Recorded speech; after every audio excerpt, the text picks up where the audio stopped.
Good afternoon, everybody. Melissa here. And the nosy belly button. Come on, Belly, get out of there. What are you sniffing?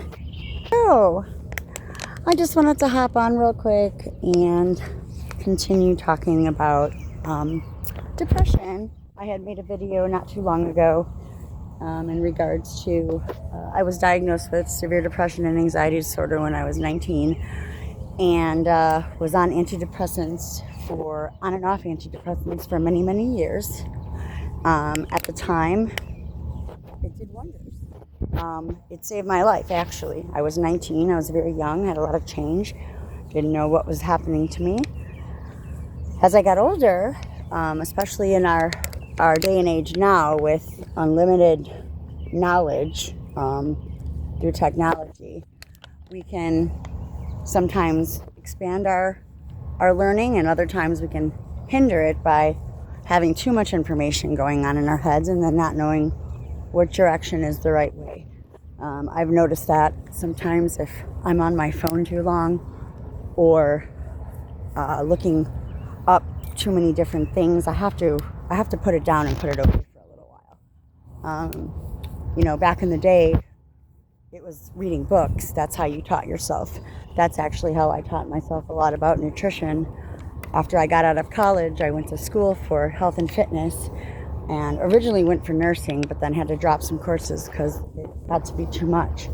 And got an associate's in health and fitness, and then wanted to go back for nutrition, but they wanted me to take religion and history, and I was a single mother of 2 at the time, and it wasn't happening. So I ended up going to the library when my son was very young, take the kids there, and I would sit there and read books about macrobiotics, which is cooking with steam.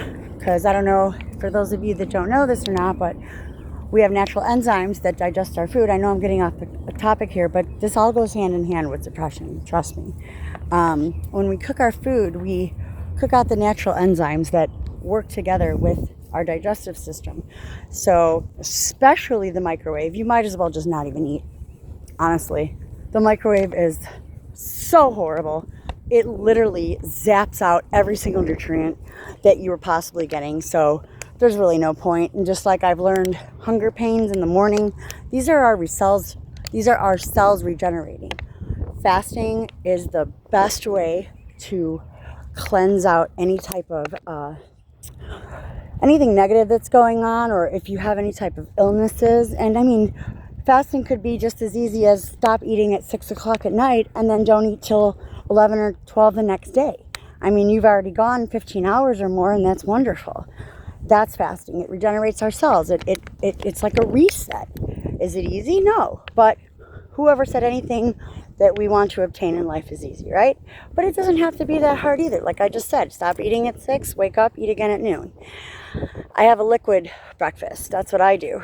So anyways, cooking the food, when you steam it, this is macrobiotics. When you steam anything, it is the best way because it keeps pretty much all the enzymes in your food if you decide to cook it. Now, obviously eating raw is the best because you've kept all the natural enzymes, and this will go hand in hand with your stomach. Okay, say if you're eating raisins, right?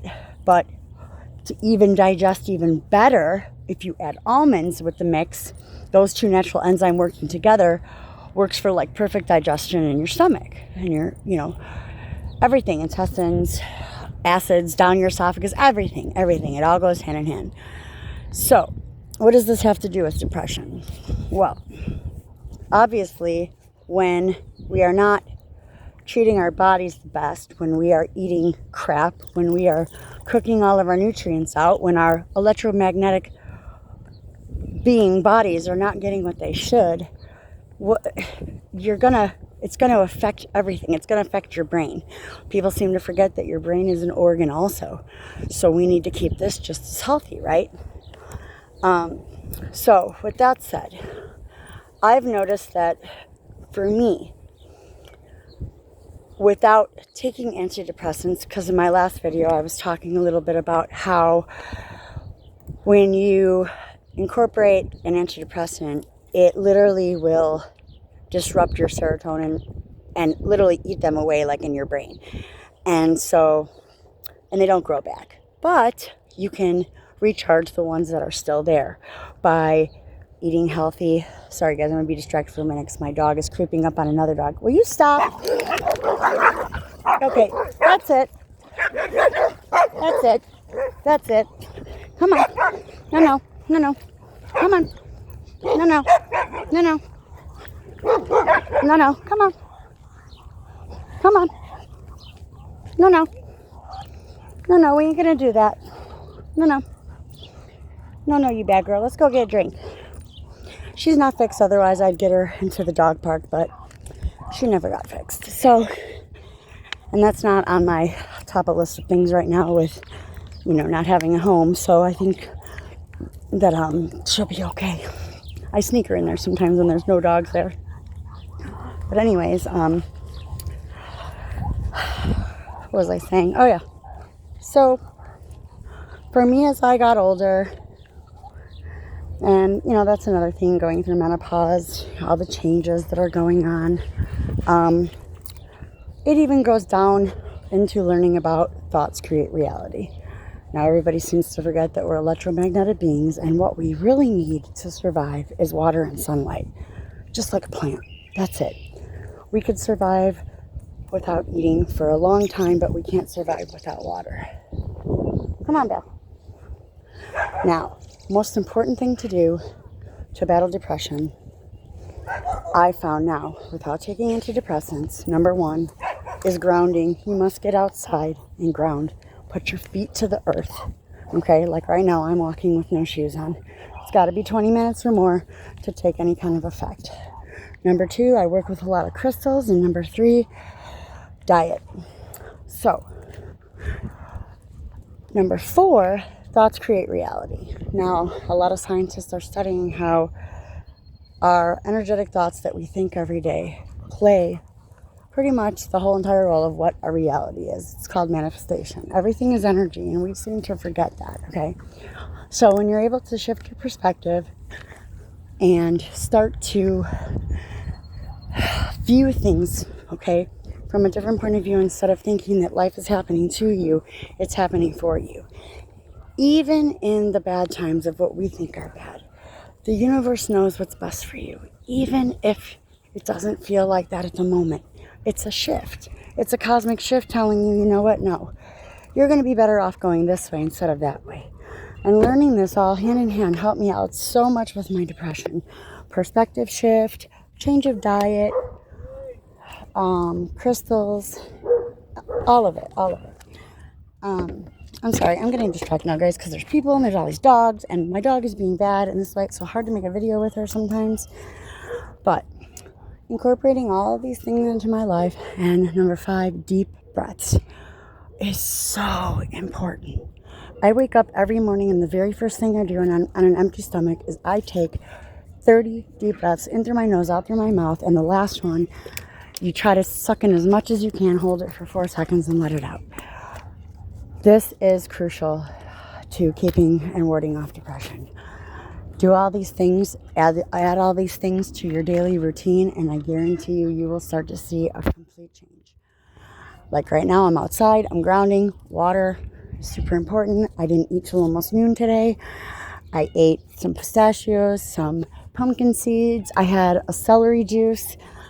You know, all of these things are super, super, super important. I didn't know any of this stuff when I was younger. And also, I also think another thing that's really, really important is who you surround yourself with, okay? Now, I know it can be hard sometimes. Some of us are maybe stuck in environments. Trust me, I was stuck in one for many, many years with my ex and my in-laws, and it was so unhealthy. And the negative vibes, the negativity that was swirling around me every day, being around people that are pessimistic, that cannot see the light at the end of the tunnel, that don't know how to do any of these things, that think that you're just a Looney Tune, you know, saying these things. Thoughts create reality, huh? What? You know, I needed to realize that that was a huge, huge, huge part of my growth and getting better with depression. I love my mother, and I love my mother when she was alive, but we had a very, very, very hard relationship together. She wanted me to be a certain way that I wasn't, and it was hard for her to accept me for who I was. And so there was a very unhealthy push and pull dynamic where, if she helped me out with anything, then later on it was, well, I did this for you, and it's so hard when it's your parent. I always longed for that motherly, let me hug you, everything's going to be okay type vibe, and I'm not saying in an unhealthy way where, you're enabling or spoiling, but just to be shown love is so important, like genuine love, not being around people that are manipulating and trying to make you feel bad for everything you say and do. No, nobody is perfect. Surrounding yourself with people that do not judge you for your decisions or the mistakes that you have made. I don't even like calling them mistakes. They're learning lessons. Who's to say her mistake is worse than his mistake? And who's to say that it is a mistake? Like I said, the universe knows. The universe knows what's best for you. It's us that are like, oh, well, I can't believe all this bad stuff's happening to me. Well, let's see. Where's your mindset at? Are you keeping positive thoughts even when these bad things are happening? Because nothing's perfect. Sorry, guys. I'm looking at my hair because I ordered this vitamin. I was taking this vitamin and I tried to order it early, and it's like a month and a half behind. They're like, oh, we're going to check and see where it's at. If we can't find it, would you like something else? It's like, well, obviously, yeah, but I really wanted that because it was helping me. My hair's been thinning, and, I know this is part of getting older, so I'm trying not to dwell and ruminate on it too much. I did make a video about subliminals. That has also helped me with my depression. Classical music. It's huge. All of these things together, then if you can get through this and knowing that when we do have panic attacks or anxiety attacks, we're off balance. Our nervous systems are off kilter. We're going through something, but it doesn't last. It's not forever. It will pass. Okay? And not being too hard on yourself, not blaming yourself, not going over the woulda, coulda, shouldas. It's done and over with. All we have is this moment right now. Right now. That's it. That's it. And after losing my mom the way I did, I really believe that now. I really know that now because she just was there 1 minute and gone the next. So, with that said, guys, I'm going to go. My dog is super thirsty. Get a drink, Biawies. You need a drink, baby? Okay, let's get a drink. Okay. Say goodbye to everybody, and you guys have a great and wonderful rest of your day, and I will talk to you soon. Bye.